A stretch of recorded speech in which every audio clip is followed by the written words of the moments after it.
नमस्ते मेरे प्यारे दोस्तों। ये है सेकंड लेक्चर फाइनेंशियल इंटरमीडियरीज के फंक्शन के बारे में। हमने फर्स्ट लेक्चर में क्या क्या देखा था उसका एक short recap. Financial intermediaries basically एक मिडलमैन की तरह वर्क करते हैं जो बोरोवर्स और लेंडर्स को कनेक्ट करवाते हैं। ये उनके कुछ एग्जाम्पल्स हैं। Banks, insurance companies, stock exchange, ये सब वर्क करते हैं as financial intermediaries. Simple terms में ये चैनल करते हैं फंड्स को, जिनके पास सरप्लस है उनके पास से लेके जिनके पास डेफिसिट बैलेंस है उनको वो देते हैं। लोन्स प्रोवाइड कर सकते हैं इक्विटी की तरह, कैसे भी वो लोग दे सकते हैं। ये हमने देखा था सेवर्स और बोरोवर्स के बीच का जो इंटरमीडियरी है वो है फाइनेंशियल इंटरमीडियरी। हमने एग्जांपल्स देखे थे सब डिटेल में। आज हम स्टार्ट करेंगे फंक्शंस ऑफ फाइनेंशियल इंटरमीडियरीज। सबसे पहला फंक्शन है mobilisation and redistribution of savings for investment in the economy. हमेशा हमें सबसे पहले जो पॉइंट है उसके वर्ड्स को समझना चाहिए। जैसे ही हम वर्ड्स को समझ जाएंगे we can even write content, जो भी एक्सप्लेनेशन हमको लिखना है in own words. First of all mobilisation. Mobilisation यानी क्या? मोबाइल यानी ऐसी चीज़ जो मूवेबल है, कहीं पे रिजिड नहीं है कि वहीं पड़ी है, जिसको हम मूव कर रहे हैं उसको मोबाइल बोलते हैं। मोबिलाइजेशन यानी हम मोबाइल कर रहे हैं हमारे सेविंग्स को, यानी जो हम सेविंग्स घर पे रख रहे हैं या कैश हम घर पे रख दे रहे हैं उनको हम वहाँ से हटा के कहाँ शिफ्ट करेंगे? कहीं ना कहीं इन्वेस्ट करेंगे या फाइनेंशियल इंटरमीडियरीज को देंगे। रीडिस्ट्रीब्यूशन ऑफ सेविंग्स यानी जो सेविंग्स पहले आपने अलग तरीके से डिस्ट्रीब्यूट की होगी कि समझो मेरे पास 1 लाख की सेविंग है, उसमें से 50,000 मैं अपने घर पे कैश में रखती हूँ, 30,000 का मैंने कुछ गोल्ड का ले लिया और 20,000 मैंने बैंक में सेविंग्स अकाउंट में अपने डाल दिए। तो ये जो चीज़ थी, ये जो मेरा स्ट्रक्चर था सेविंग्स का, उसको रीडिस्ट्रीब्यूट करेंगे हम, उसमें हेल्प करेंगे हमको फाइनेंशियल इंटरमीडियरीज। कि आपके पास 1 लाख की सेविंग है तो आप 50 जो ऐसे ही रख दे रहे हो उसको अच्छी तरीके से पहले तो यूटिलाइज़ करो। You can keep 10K with your self कि आपको भी इमरजेंसी पड़ जाए तो रहे। कुछ 20K आपको लगता है कि नहीं ज़रूरत पड़ेगी तो आप उसकी FD करवा सकते हो। कुछ अमाउंट आप लॉन्ग टर्म इन्वेस्टमेंट्स में डाल सकते हो, SIP ले सकते हो, म्यूचुअल फंड्स ले सकते हो। तो ये सब जो रीडिस्ट्रीब्यूशन करते हैं हम सेविंग्स का, वो उसमें हेल्प करते हैं हमारे फाइनेंशियल इंटरमीडियरीज।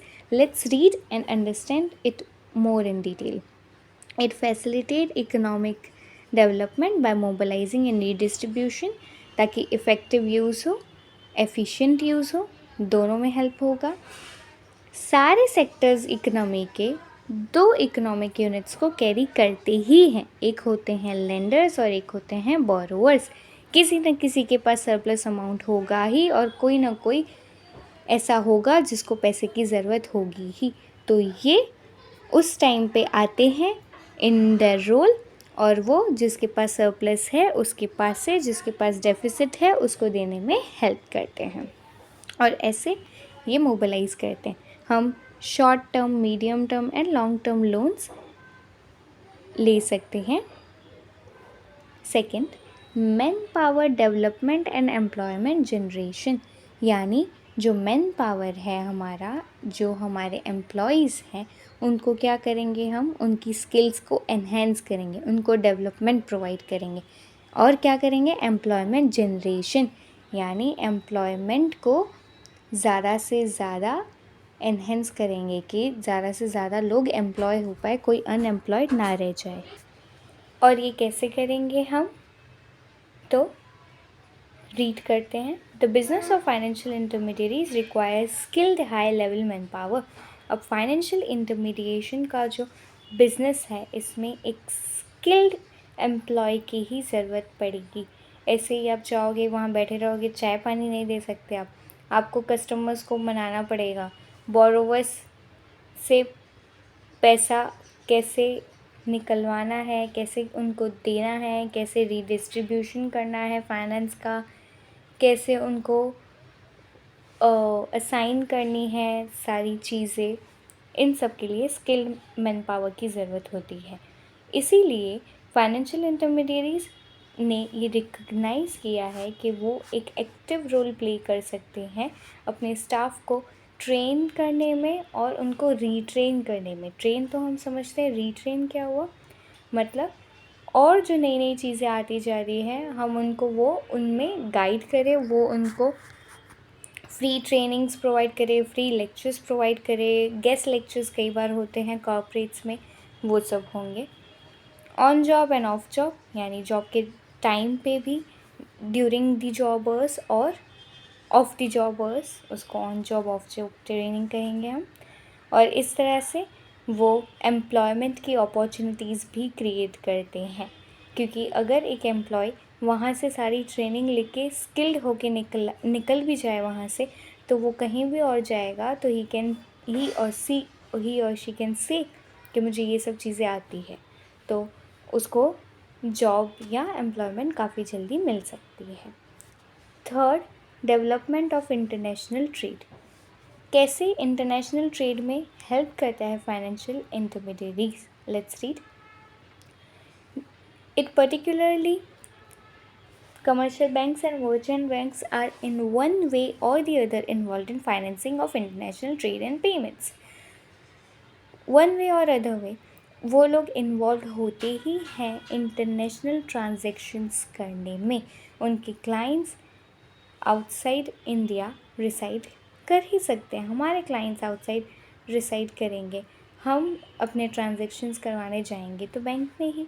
सो ऐसे ही वो इंटरनेशनल ट्रेड में काफ़ी ज़्यादा हेल्प करते हैं, जैसे कि बिल फॉर नेगोशिएशन है, डॉक्यूमेंट्री क्रेडिट है, अकाउंट ओपन करवाना है, बिल्स कलेक्शन के लिए सेंड करना है, लेटर ऑफ क्रेडिट है, सब में इंटरनेशनल ट्रेड में इसी मदद से वो डेवलपमेंट प्रोवाइड कर सकता है।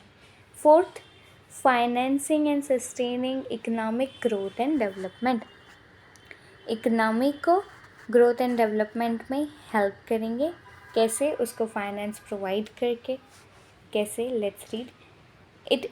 Influence long term economic growth and development through financing, investment, advisory service. वो लॉन्ग टर्म इकोनॉमिक ग्रोथ और डेवलपमेंट में हेल्प करता है। कैसे?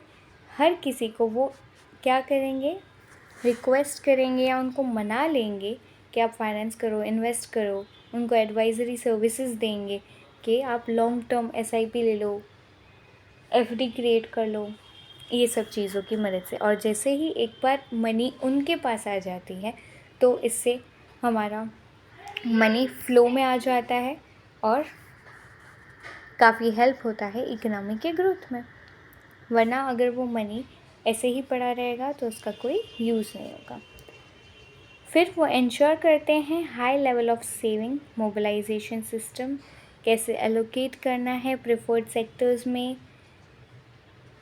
और this will in turn increase the economic growth. और ऐसे ही ये सब चीज़ों को देखते करके सही से मैनेज करके हमारी इकोनॉमिक ग्रोथ हो ही सकती है।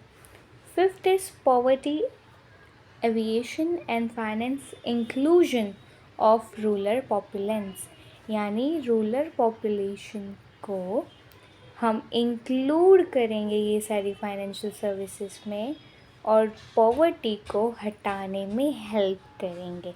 तो ये जो फाइनेंशियल इंटरमीडियरीज हैं वो एज ए एजेंट वर्क करते हैं, वो पॉवर्टी रिडक्शन में हेल्प करते हैं, वो रूरल एरियाज़ को इंक्लूड करते हैं, बैंकिंग हैबिट्स डालते हैं उनमें, मतलब बैंक्स जाके अपनी ब्रांचेस खोलेगी रूरल एरियाज़ में और वहाँ पे फिर सबको अवेयरनेस स्प्रेड करेंगे कि आप आओ, आप यहाँ से लोन ले सकते हो, कम इंटरेस्ट पे भी मिल सकता है आपको, आप यहाँ पे डिपॉज़िट करो, आपको इंटरेस्ट मिलेगा। ये सारे इंसेंटिव्स उनको दिखा के हम उनको इंक्लूड कर सकते हैं फाइनेंशियल सर्विसेज में। The idle funds in the area are mobilised and allocated to needy investors. और फिर जो आइडल फंड्स हमारे होंगे वो हम मोबिलाइज करेंगे या अलोकेट करेंगे जो भी नीडी इन्वेस्टर्स हैं उनको। और इसी से जिसको ज़रूरत है पैसों की, जो अच्छा खासा बिजनेस कर सकता है और करने की पूरी ट्राई कर रहा है जितना उसके पास है उसमें से, तो उसे और अपना कैपिटल, वर्किंग कैपिटल में हेल्प मिलेगा तो वो और कितना अच्छा कर पाएगा। तो इसी से ग्रोथ एंड डेवलपमेंट होगी इन एरियाज़ की, क्योंकि इनकी रिक्वायरमेंट्स काफ़ी कम होती है। जहाँ अंबानी को लोन चाहिए रहेगा 500 करोड़ का, इनको लोन चाहिए रहेगा 50,000 का।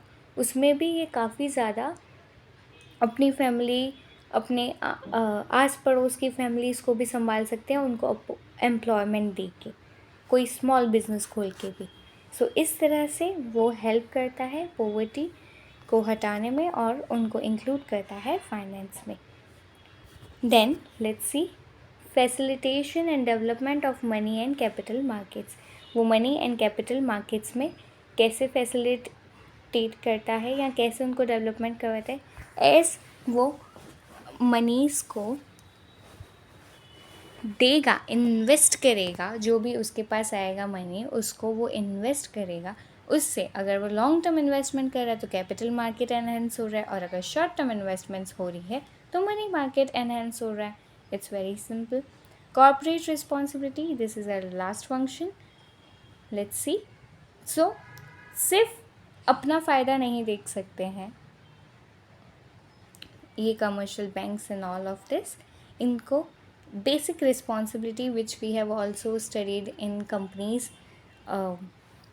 कंपनीज लॉ, हमें कुछ बेसिक, अगर हम कुछ बेसिक टर्नओवर क्रॉस करते हैं या बेसिक हमारी ग्रॉस रिसिप्ट्स क्रॉस होती है तो हमें कुछ परसेंटेज ऑफ हमारा प्रॉफिट हमको अच्छे कामों में यानी वेलफेयर में डालना पड़ता है, हमको दिखाना ही पड़ता है।